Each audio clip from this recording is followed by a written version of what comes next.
আসসালামু আলাইকুম। প্রশ্নের মুখে কাতারের মধ্যস্থতাকারী ভূমিকা, জবাব খুঁজছে দোহা। বিস্তারিত জানতে সম্পূর্ণ ভিডিওটি মনোযোগ সহকারে দেখুন, কেননা এটি একটি গুরুত্বপূর্ণ নিউজ হতে যাচ্ছে। তার আগে অবশ্যই আমাদের চ্যানেলটি সাবস্ক্রাইব করে পাশে থাকা বেল বাটনটি অন করে রাখবেন পরবর্তী ভিডিওর জন্য। দোহা, কাতার অর্থাৎ মধ্যপ্রাচ্যে ইসরায়েলি হামলার ধাক্কা নতুন নয়, তবে এবার ভিন্ন চিত্র। মঙ্গলবার কাতারের রাজধানী দোহায় ইসরায়েলের বিমান হামলার ঘটনায় চমকে উঠেছে বিশ্ব। কাতারের ওয়েস্ট বে লেগুন এলাকায় চালানো ওই হামলায় নিহত হন হামাসের 5 জন নিম্নপদস্থ সদস্য ও কাতারের অভ্যন্তরীণ নিরাপত্তা বাহিনীর একজন কর্মকর্তা।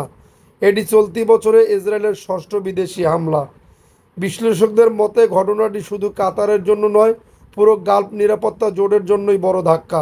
ক্ষোভ, কাতার সরকার এ ঘটনাকে রাষ্ট্রীয় সন্ত্রাসবাদ ও অপরিণামদর্শী অপরাধ আখ্যা দিয়ে তীব্র নিন্দা জানিয়েছে। রশিদ আল মোহানাদানি, যিনি Middle East Council on Global Affairs and non resident fellow, বলেন একজন মধ্যস্থতাকারীর দেশে হামলা চালিয়ে হামাস নেতাদের হত্যা করার চেষ্টা দেখিয়ে দিল ইসরায়েলি শান্তি চায় না। ইসরায়েল শান্তি চায় না, মধ্যস্থতাকারীর ভূমিকায় প্রশ্ন। কাতার দীর্ঘদিন ধরে গাজা যুদ্ধবিরতির আলোচনায় মধ্যস্থতাকারী, তবে এবার নিজেদের নিরাপত্তা হুমকির মুখে দেখে দেশটি কৌশল পরিবর্তনের ইঙ্গিত দিতে পারে বলে মনে করছেন ইউরোপিয়ান কাউন্সিল অন ফরেন রিলেশনের ভিজিটিং ফেলো সিনজিয়া বিয়ানকো। কাতারের প্রধান অস্ত্র হলো তাদের মধ্যস্থতাকারীর ভূমিকা প্রত্যাহার করা। এতে যুক্তরাষ্ট্রের ওপর চাপ বাড়তে পারে, তিনি জানান। অর্থনৈতিক চাপ ও কূটনৈতিক পথ, রাশিদ আল মোহাদানি বলেন, সব বিকল্প এখন খোলা। ইসরায়েলের মিত্র যুক্তরাষ্ট্র ও ইউরোপের ওপর অর্থনৈতিক চাপ তৈরি করতে পারে কাতার। এদিকে সাতাম হাউজের পরিচালক সানাম ভাকিলের মতে, কাতারে হামলা ছিল এমন একটি ঘটনা যা ইসরায়েলের জন্য উটের পিঠে শেষ খড় হতে পারে। কাতার ইতিমধ্যে জাতিসংঘ নিরাপত্তা পরিষদে বিষয়টি উত্থাপনের ঘোষণা দিয়েছে। পাশাপাশি দেশটির কূটনৈতিক মোহাম্মদ বিন আব্দুল আজিজ আল খোলাইফিকে প্রধান করে একটি আইনি দল গঠন করেছে, যারা ইসরায়েলের বিরুদ্ধে আন্তর্জাতিক আইনি পদক্ষেপ নেবে।